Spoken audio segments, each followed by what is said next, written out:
మొన్న రవాణా stamps and registration శాఖలు నిన్న పోలీస్ డిపార్ట్మెంట్ నేడు రెవెన్యూ విభాగం వరుసపెట్టి పట్టుబడుతున్నారు ప్రభుత్వ ఉద్యోగులు. కోట్ల రూపాయల అక్రమ ఆస్తులు బయటపడుతున్నాయి. కొంతమంది లైఫ్ స్టైల్ అంబానీల రేంజ్ లో ఉంది. విశాఖ జిల్లాలో ఎందుకింతలా అవినీతి వరద ప్రవహిస్తోంది?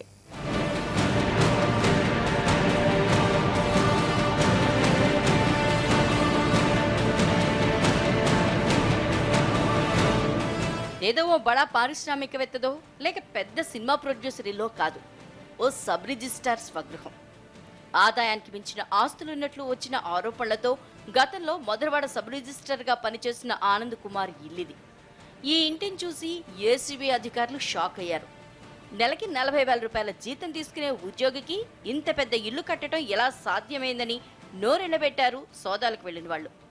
డబ్బున వాళ్ళ ఇళ్లలో హోమ్ థియేటర్స్ కామన్, ఇక్కడ మాత్రం theatre at home.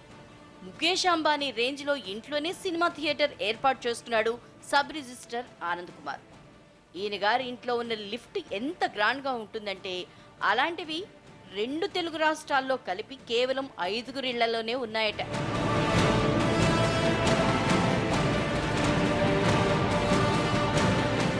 Anand Kumar ఇంట్లో మారణాయుధాలు కూడా దొరికాయి.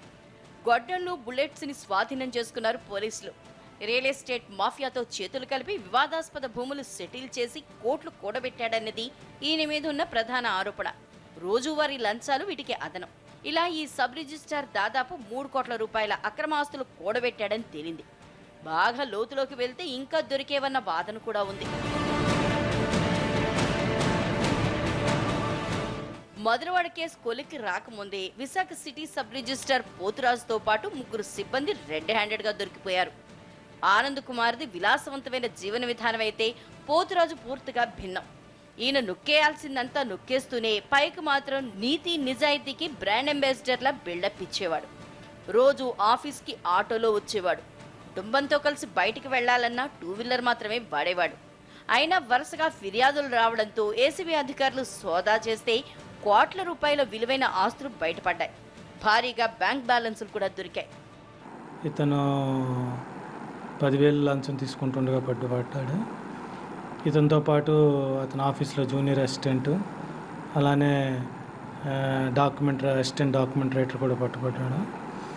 తర్వాత ప్రజల తాలూకా ఇచ్చిన ఇన్ఫర్మేషన్, ప్రజల నుంచి మనకి వచ్చిన ఫీడ్బ్యాక్తో మనం సబ్సిక్వెంట్గా డాక్యుమెంట్ రైటరు హౌసెస్ పైన మనం సెర్చెస్ చేస్తే మనకి క్యాషు, బినామీ డాక్యుమెంట్స్ అవన్నీ కూడా మనకి లభ్యమయ్యాయి. దాని మీద మేము ఫర్దర్గా దర్యాప్తు చేసి ఆదాయానికి మించిన ఆస్తులు కేసు కూడా పెట్టడం జరిగింది. Nakkapalli sub registrar Umamaheswararao, Akkayyapalem sub registrar Ramakrishnadas కూడా ఇలాగే పట్టుబడ్డారు. అయితే వీళ్ళ దగ్గర ₹1 లోపు అక్రమాస్తులు దొరికాయి. ఓవైపు సబ్ రిజిస్ట్రార్లు ఇలా చెలరేగుతుంటే ఇక పోలీసులు కూడా మేమేం తక్కువ తిన్నామంటూ వాళ్లతో పోటీ పడుతున్నారు. అధికారాన్ని అడ్డం పెట్టుకుని అడ్డగోలుగా దోచుకోబోయి ఏసీబీకి పట్టుబడ్డాడు మెరైన్ ఇన్స్పెక్టర్ షేక్ హుసేన్. ఓ భూమి వ్యవహారంలో బాధితులను బెదిరించి స్థలం రాయించుకోవడమే కాకుండా స్నేహితుడి పేరిట ఉన్న స్థలాన్ని కూడా రాయించేసుకున్నాడు. పెందుర్తి మండలం సత్యవానిపాలెంలో ఉన్న ఈ స్థలం ప్రస్తుతం విలువ ₹1 పైమాటే. ఫిబ్రవరి 15న జరిపిన సోదాల్లో హుసేన్ కు విశాఖలో అనేక అక్రమాస్తులున్నట్లు గుర్తించారు ఏసీబీ అధికారులు. నిరుపేద మహిళలకిచ్చిన 6 సెంట్లు 9 సెంట్ల కొండ పోరంబోకు స్థలాల్ని సైతం ఈ పోలీసు ఆయన ఆక్రమించినట్లు ఏసీబీ దర్యాప్తులో తేలింది. ఇన్ని అరాచకాలు చేసిన సీఐ ప్రస్తుతం జైల్లో ఉన్నాడు.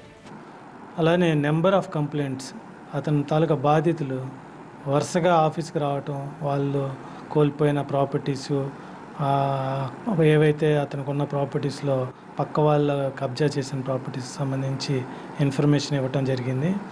ఇవన్నీ చూస్తుంటే ప్రజల పార్టిసిపేషన్ ఉంది, ప్రజల్లో అవేర్నెస్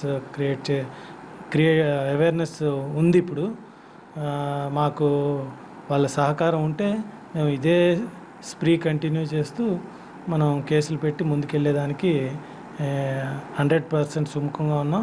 పట్టుబడితే పరువు పోతుంది, ఉద్యోగం తేడా కొడుతుందని తెలిసినా చేతివాటానికి అలవాటు పడ్డవాళ్లు మాత్రం ఆగటం లేదు. అధికారాన్ని అడ్డం పెట్టుకుని అందిని కటికి చుట్టబెట్టేస్తున్నారు. దేనా ఉంటే తర్వాత చూసుకుందాంలే అన్నట్లుంది వ్యవహారం. కొన్ని ప్రభుత్వ శాఖల మీద ఎప్పటి నుంచో విపరీతమైన అవినీతి ముద్ర ఉంది. వాళ్ళు మారని, లంచం ఇవ్వందే అక్కడ పని జరగదని ప్రజలు కూడా ఫిక్స్ అయిపోయారు. అలాంటి ఓ శాఖలోని ఇప్పుడు మార్పు వచ్చింది. అది కూడా విశాఖలోనే. లంచం లేకుండా పనులు జరిగిపోతున్న ఆ శాఖ ఏంటి? మార్పు ఎలా సాధ్యమైంది? ఆర్టీఏ అవినీతికి కేర్ ఆఫ్ అడ్రస్. పైకంతా ఆన్లైన్ కబుర్లు చెప్తుంటారు. బ్రోకర్లను అల్లంత దూరానికి నెట్టామని పెద్ద పెద్ద మాటలు మాట్లాడతారు. కానీ ఎల్ఎల్ఆర్ నుంచి వెహికల్ రిజిస్ట్రేషన్ దాకా చెయ్యి తడపందే పని జరగదు. బ్రోకర్ల ప్రమేయం లేకుండా ఫైల్ కదలదు. అలాంటి ఆర్టీఏ ఆఫీసులో ఏసీబీ పుణ్యమాని ఇప్పుడు మార్పు వచ్చింది.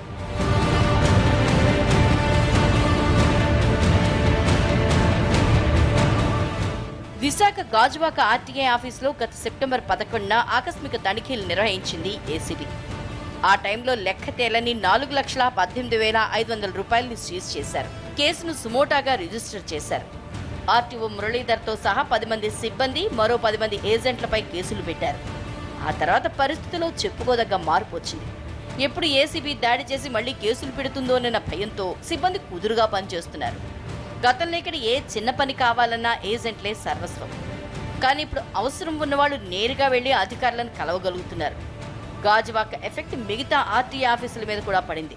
మధురవాడలో అయితే 2 అడ్మినిస్ట్రేటివ్ ఆఫీసర్లు, ఒక మోటార్ వెహికల్ ఇన్స్పెక్టర్ 6 బయట చెట్టు కింద మకాం పెట్టి మరి ఎల్ఎల్ఆర్, పర్మనెంట్ లైసెన్స్, వాహన రిజిస్ట్రేషన్ల కోసం ఏం చేయాలో, ఏ కౌంటర్కు వెళ్లాలో చెప్పి ఫైల్ మీద నెంబర్ వేసిస్తున్నారు.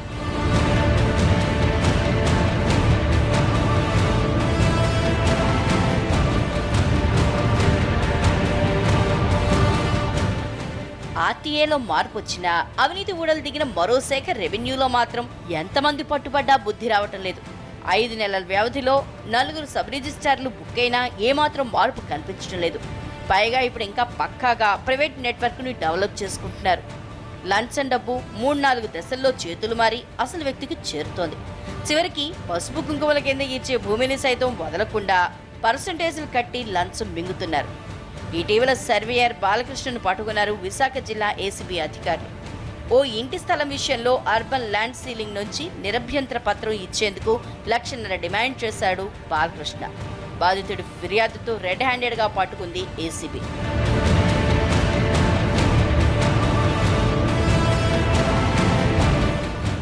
అవినీతి వ్యవహారాలు అన్ని చోట్ల ఉన్నా ఇటీవల విశాఖ జిల్లాలోనే లంచగొండులు ఎక్కువగా పట్టుబడుతున్నారు. లంచం ఇవ్వద్దు, తీసుకోవద్దని ఏసీబీ విస్తృతంగా ప్రచారం చేస్తోంది. దానికి తోడు ఎవరైనా లంచం అడిగితే ఫిర్యాదు చేయమంటూ వచ్చిన మొబైల్ నెంబర్స్ బాగా ప్రజల్లోకి వెళ్లాయి. దీంతో ప్రతిరోజు పెద్ద సంఖ్యలో ఫిర్యాదులు వస్తున్నాయి. ఒక విధంగా చెప్పాలంటే లంచాన్ని అరికట్టే విషయంలో మిగతా ప్రాంతాల కంటే విశాఖ వాసుల్లో చైతన్యం ఎక్కువగా ఉంది.